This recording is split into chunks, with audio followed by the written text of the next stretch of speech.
Hi, welcome to Real Film Snobs. I'm Angela Yeager. We have a special guest host this week. I almost said just guest, but you're the guest host. Sure, why not? That's a better title.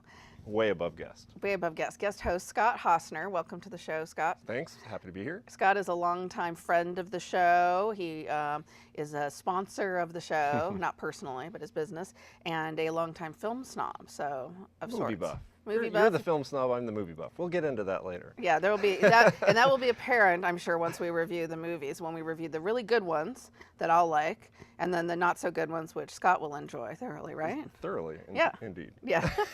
I'm gonna just let you say that. Okay. He's gonna give it to me later. He'll nail me on a few of these movies, I'm sure. So you saw a clip at the top of the show for our first movie this week, which is RBG, and it is a documentary about Supreme Court Justice Ruth Bader Ginsburg. And you know, this movie has actually been getting quite a bit of attention in just the short amount of time it's been out, and I'm really excited that it opened here in Salem. So of course, you know, it's a great film for like law nerds or politics nerds, and Ruth Bader Ginsburg, you know, regardless of, you know, your politics, she's a very important figure in American politics and American history. Not only is one of the only women who's only served on the Supreme Court, but in quite a few of her decisions, as the movie gets into, have, you know, really, she's been a champion for equal rights for women since the 60s, really. So yeah, and it's interesting because she's been a, you know, kind of a personal hero of mine. She's written a lot of decisions that have moved America forward, you know, that gentle arc of justice. She's been kind of on the forefront of that arc on a lot of decisions in the Supreme Court. And so I was certainly aware of much of that, but what the movie did, I thought so well, is really humanize the woman who's kind of a legend. Yeah, yeah. And you get to see inside her life, you know, not only from her days in law school and the struggles she went through to be recognized as a woman in a man's profession at the time, getting those first jobs and getting that recognition, but also, you know, her relationship with her husband and the sacrifices that he made in order to advance her career. And the woman behind the robe. It was really entertaining to watch and to see her doing her little workout routines, because it's like, she's got to live forever. Right. Keep it up. Yeah. Everyone, you know, who's a certain political affiliation's like, yes, keep working out. Great job, you know. Yeah, no, and the relationship with her husband was a particularly poignant and sweet part of the film that I didn't know really anything about that aspect of her at all. And I did know some about her, you know, her decisions in law, and our friend Brianne, who came with us, who went to law school, knew a lot more than we did. You know, the one thing I wish they had just kind of touched on even a little bit more is they really focus this film on her role as an advocate for women and, you know, equal rights for women through the 14th Amendment and all the right, you know, all the decisions she's written about that. And even before that, when she was a lawyer, you know, her first big case she took to the Supreme Court as a lawyer was involving women's rights. And I get that. I understand why they wanted to go with that arc, but she's also written a lot of other, you know, amazing legal decisions in some other areas, like you said, a lot of progressive areas in general. Indeed. They, you know, it seems like the filmmakers clearly, they're like, well, we have 2 hours here, and what's the clearest arc of her, you know, of her legal career has been on women's rights. But she has been on the forefront of gay rights. She's been on the forefront of any number of progressive causes in the court, and that incremental change that she saw, that those steps she needed to take the court through, even as a litigant in front of the court, and the success she had over time, and how she would, you know, cater her arguments to certain justices, and now they're doing it for her. You know, now she's on the other side of the bench. It's a little hard because, you know, the film is trying to end on an upbeat note, but considering the current political climate in particular, she went from when she was appointed by Clinton in the 90s to being someone who often wrote the majority opinion to being someone who's almost always writing the dissent on many cases, not just on those issues, but it's got to be hard for her, and they didn't get too much into that. to just watch, many decisions fall away that would have championed women's rights. They mentioned several, in the recent, the Hobby Lobby decision. They mentioned several, and those have got to be disappointing for her since she's been working on these issues for so long. But it would have just been a little bit, because she is known as such a great legal mind in general, regardless of her gender, which was sort of one of the points of the film, is that she's this great mind, and she just wanted, like she said, not to be given preferential treatment over men, just to not have them step on your necks anymore. Take your foot off my neck. Take your foot off my neck, which was a great line. It would have been nice if they just showed a bit more of that, like where she was also very influential and important in some other areas of law, because I know just from other cases that she's done healthcare and you said reproductive rights, gay rights, so lots of other decisions beyond this, but definitely worth seeing. For sure. And very entertaining as a documentary. I mean, if you think of documentaries as dry and boring, this one also had a lot of funny moments. Yep.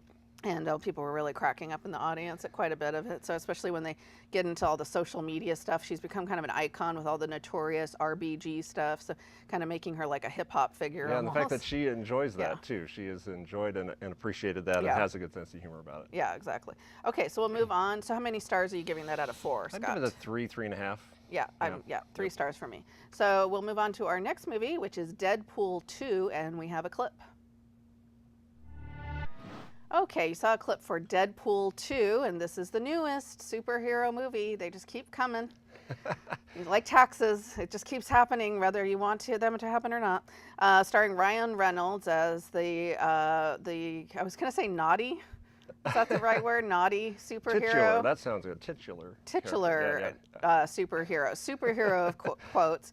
He, of course, he's the kind of like foul-mouthed bad boy of superheroes, and it's pretty much continuing just like Deadpool, the first Deadpool movie, with a few twists here and there and a much higher budget, which that part I actually liked about it. The first one, I thought, my gosh, this movie looks terrible, and that's all I pretty much focused on. I didn't like the first Deadpool movie.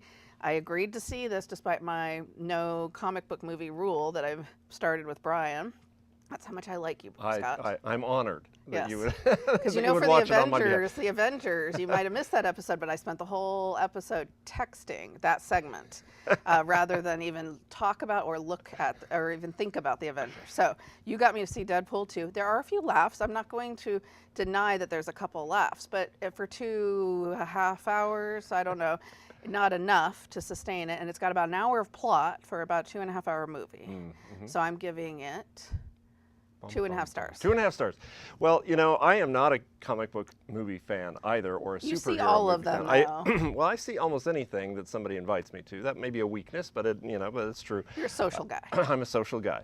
I usually walk away from comic book films feeling like, well, there was 2 hours and I ate some popcorn and whatever. I was a little bit amused, but I don't have any affection for any of the heroes except for perhaps Guardians of the Galaxy and definitely Deadpool. I have to say that Deadpool is my favorite comic book and superhero film that has ever been released, and I was not disappointed by Deadpool 2. I thought it had the same sense of humor that the first one did. I was really worried about it having a budget because part of what I liked about the first one is how it felt like it was kind of homemade at times. They're kind of sticking it to the genre to some degree, and I was worried about what they'd do with the big budget, And they did. On some level, they brought together this team of misfits or whatever, and what happens to those team of misfits is the best part of the film, as far as I was concerned. But don't you think, who's an interesting character in this series besides barely Ryan Reynolds as Deadpool? There's no, the one thing I think a lot of people look forward to in superhero movies is a good villain or a good sidekick or some good side characters or interesting. There's no one that's interesting besides him. Nobody. No, I'm not sure I agree with that. The Indian cabbie was a stereotype. Who is a horrible stereotype. is very funny, and the film would suffer without him. I think the big steel man is a great sidekick. But I honestly think, and this is not to be too reductive, I honestly think that a certain amount of Deadpool, and I've talked to lots of people about Deadpool, and there's definitely a gender divide on Deadpool. And I think, scatological humor is sometimes not the favorite kind of humor for many women, and this is a film that is... Oh, don't play the gender card on me. But I do think there is a gender gap, and I don't think there's anything wrong with that. I think there's certain humor that stereotypically applies, is funnier to certain genders than others. And, all stereotypes come from from some basis in reality, and I'm not saying that's why you don't like it. I'm saying I know any number of women who don't like scatological humor at all. I like some of it. It depends on how it's used, but this still has to be a film at the end of the day, not just a series of jokes strung together in a 90s ironic way. I mean, this is like watching a movie made by Sugar Ray and 311, and if you like that, you know, and I don't like Ryan Reynolds very much, except for the very few character actor pieces he's done, like the one about the gambling, Mississippi. Boy, I'm gonna forget the name right now, and then I'm gonna remember it 10 minutes from now. Very good and Buried as well. He's been in some good Mississippi Grind was the name of the movie. If you haven't seen Mississippi Grind, that's a great performance by Ryan Reynolds in a small role, which is where he should be, not in the big role. I'll say this, and I know we need to move on, but if you liked Deadpool, the original, you will like Deadpool 2, and if it's not your cup of tea, you're not going to like it. Probably won't like the second one either. Yeah. No, it didn't surprise me. Yeah, there were no surprises here, except perhaps what happened to his band of merry misfits that he gathered together. His Avengers type squad that he So moving on, our next film begins what we are kind of gently laughing about calling our big gay episode. First film we're going to talk about in our series of 3 gay films is Love, Simon. Let's look at a clip. Indeed, why is straight the default? Love, Simon is a film about a high school senior named Simon, as you might guess. See, I used that word twice in one sentence. No, thank you. Sorry, we were talking about that earlier. Simon is a high school student who is gay and is struggling with how to come out. It's not that he has struggles with the fact he's gay, just the fact that he doesn't really know how to come out to his friends and family. They're all supportive. He's not so much worried about how they might feel about him being gay as much as how his life might change when he comes out.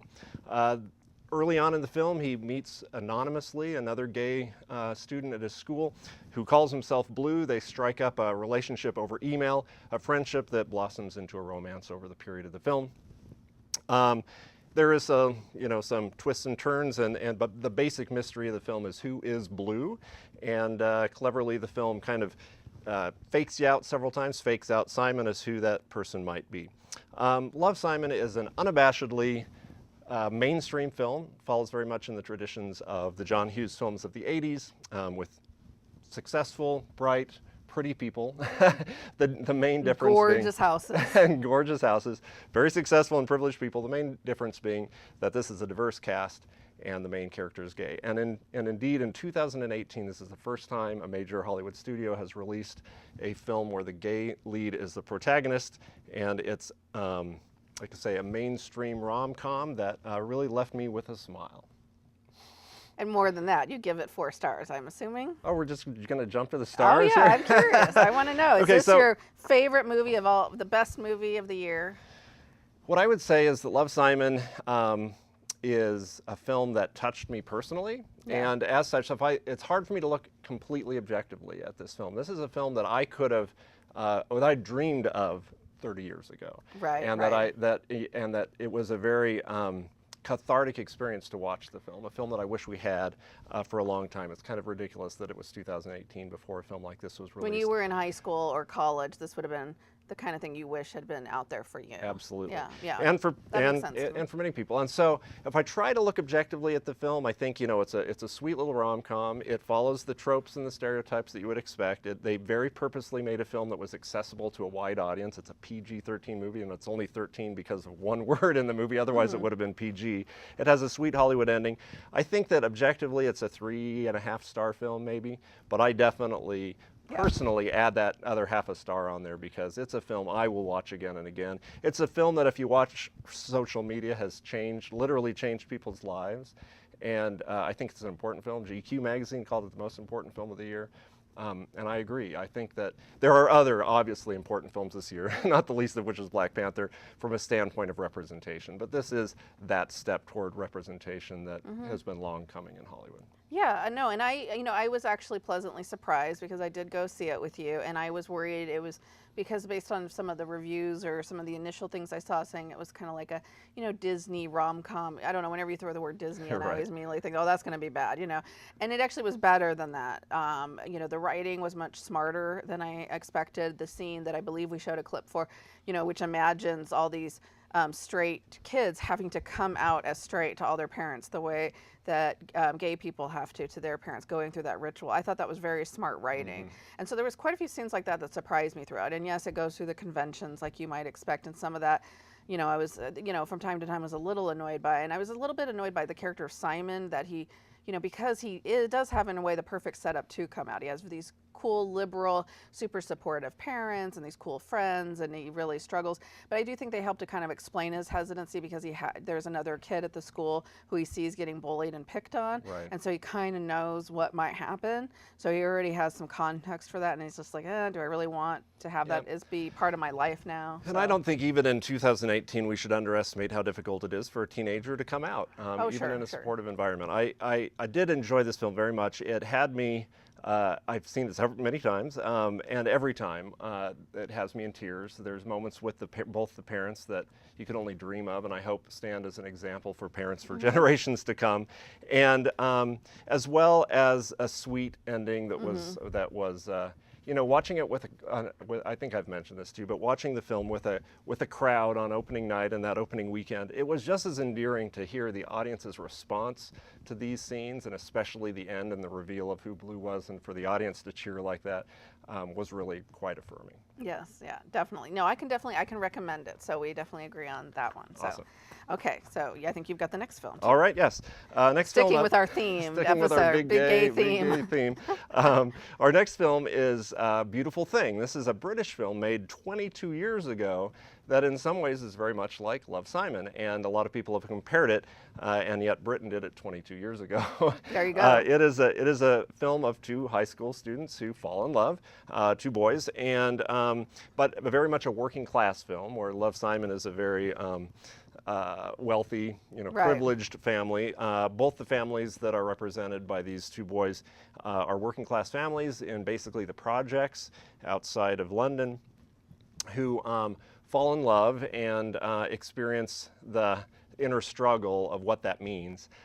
It also is a sweet film with a happy ending, but unlike Love, Simon, it is definitely R-rated. It would be R-rated in the first 2 minutes just for language. Oh, yeah. I didn't even think about that. Yeah, there is a lot of language in the film. A lot of language in the film. You should be aware of that. There's some drug use. It definitely has some more mature themes than Love, Simon does, including child abuse and some really dark moments.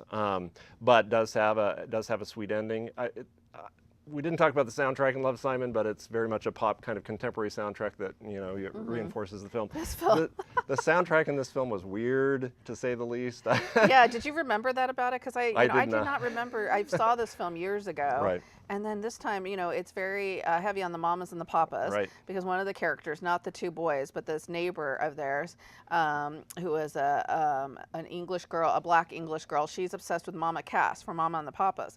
So there's all these songs. Seems really random. And it was that, which also seems random for her character and her, you know, in a way it was kind of interesting, like, okay, that's unexpected. And she's constantly singing Mama Cass and dressing like her, but it was just very odd for the time period, especially because it's 90s and why, I don't know. It was dated at the time. It was almost like they just got permission to use their songs. Yeah, that's all I can think. Is somebody had a connection to Mama Cass, and she gave permission. Not to compare this to Love, Simon, because they're obviously very, very different movies, but I do prefer this kind of milieu. I mean, I love the kind of, because it's more difficult. I mean, it's working class. The main boy's mother in this film, she's not perfect.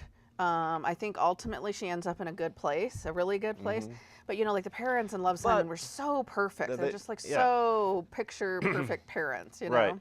Right. I kind of disagree about the mom, though. I mean, she dumps that boyfriend of hers for no good reason. He's the heart of the film. She's not perfect, but her support of her son at the end is what, in terms of the support of her son and his relationship, I think. The one thing about the ending of this film, and I don't know that it struck me until I saw it this time, and I've seen this movie probably once a decade since it came out, was that it's a neat little ending, and I don't want to give it away too much, but it's very public, but I can't help but wonder, what's the next scene?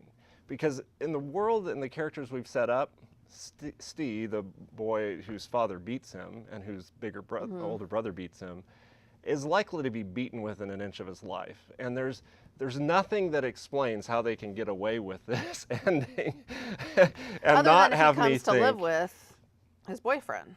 And they're at the mom's house. Yeah, but they live next door to each other. It's just hard for me to... No, not anymore, because they're moving. It's hard for me. Yeah. At they some point, she gets the but big they're not job moving that night. Well, I know, I mean, that did strike me this time. I'm like, this kid is setting himself up for a whooping, and not in a funny. Well, that's why it ends where it does, because it lets us imagine that they yeah. live So it was hard for happily me ever to ignore that this time in watching the film. It's like, oh God, what's Yeah. next? So, but it is a great movie, and it was 22 years ahead of America. No, I remembered liking it then. I liked it though. Now, there was a few things that I was like, oh, that's a little dated, and some of but the characters around them are also very interesting, which I also liked. You got this sense of this whole community in this apartment complex they live in. And Right. I really liked that aspect of it as well, and people's different reactions to them as a couple and their relationship and everything. So yeah, I really enjoyed that. So I did too. Yes. So we'll move on to our last film in the big gay themed episode, or this part of that episode anyway. In this film was my pick. This is Weekend from 2011, and it's about two men in England who spend a weekend together. See, I said weekend twice. They're partying quite a bit, but they end up kind of forming a bond, a relationship. And maybe more than that. This is one of those films that's really hard because I don't want to give it away, because I went in not knowing where it was going to go, and I think it's better. I think it's a better film if you go in that way, because I really had no idea, okay, are they going to end up together at the end, or are they going to part, or is there going to be some big dramatic conflict, or and it's the thing that this particular director, his name is Andrew Haigh, and he's did 45 years, and he also did a movie that was out recently in theaters called Lean on Pete, which was actually filmed in here in Oregon. 3 totally different films that have nothing in common other than their dramas that are very well written. I think he's just a really excellent director in terms of finding really good. The material and the way the characters interacted seemed very realistic to me. And a lot of the conversations, you felt like you were literally in the living room with them listening to a real conversation. That is the number one thing I would say about this film, was the writing was excellent. From the standpoint of those you're stealing my notes. Oh, sorry. No. But the conversations the two of those characters had at times between their lovemaking is the best part of the film. And they feel so real and so authentic. And I really did appreciate that writing. Now. That said. Oh, I knew. I was waiting for the but. I wasn't sure if you liked this one or not. I'm lukewarm on this, and I'll be honest. It pushes some buttons of what has, where I said Love Simon was kind of cathartic. It's kind of cathartic partly because there's been so many gay films that are like this movie, maybe not written as well, but that the gay men are kind of lecherous. That there is not a moment during this weekend that they're together that they're not either drunk, stoned, both, or hungover. I mean, everything that happens to them and everything they experience together is drug-fueled, alcohol-fueled. They're not lecherous, though. They're not lecherous with each other, although there's been lechery in the past. Well, in their relationship, so that's not their fault necessarily. Well, Brian would always say most gay films are either about coming out, AIDS, or coming out. That's what he said once in the show, those 3 things. And this one isn't quite entirely that. No, it isn't. It isn't that. It is. Kind of. Again, I'm going to stop short of saying a couple things I want to say because we don't want to give away the ending. But it is part of what I've grown a little weary about in a lot of the drug stuff. Yeah. Mm-hmm. And I also, and we cleared this word. There's the lovemaking in the film. The sex is relatively graphic. I am not a prude person. I've now seen 2 British films that are gay themed films where we get to see ejaculate as a result of the lovemaking. I think that's unnecessary and out of place. And I don't know if it's a British aesthetic versus an American aesthetic, because I've only seen it in British films, but I've never seen it in a British straight story. Have I ever seen ejaculate on a woman following lovemaking? And I just think that's overly provocative and unnecessary. And to me, I'm like, oh, okay, moving on. And that's a weird criticism. It is perhaps a weird criticism, but I just think it's something that's going to turn off a large portion of the audience that's watching this film. But it's just realistic to what was going on between the 2 people. All sorts of stuff is realistic that we don't see in films. Maybe, I mean, I guess to me, there's kind of a fine line between, like I say, I'm not a prude person, between pornography and storytelling. I don't think that you need to show. You can't say this is pornographic. No, I don't. Though. But I think that ejaculate on a person is arguably pornographic. and I think it's unnecessary. You need to see more arty English movies, apparently. Oh, and especially some French ones, because they show plenty in French films with women and men. Yes. Okay. So. I've not seen it, and I'm sorry for our audience. I should have warned people to take your kids into the other room for this conversation, but I just think it's unnecessary. Well, I liked the movie. Did you not like it then enough to recommend it? I would recommend it as long as you know what you're getting into. Okay. Fairly explicit. It's fairly explicit film, and it's not for everybody, but it is very well written. I really liked it. I would acknowledge it's very well written. Okay, well, we have to wrap up. So really quick, RBG, we both recommend. Yes. Deadpool, we split on. Scott recommends, I don't. Love, Simon, we both recommend. Scott highly recommends it. Beautiful Thing, we both recommend. Weekend, you barely, maybe? Barely, soft recommendation. Soft. Okay, I'm not going to go there. Don't go there. Thank you, Scott, so much for being on the show. My pleasure. As always, I'd like to thank our wonderful crew and sponsors. You can always watch us on our website at realfilmsnobs.com, on Silverton, in Corvallis. Check us out on YouTube. As always, have a great day and great movies.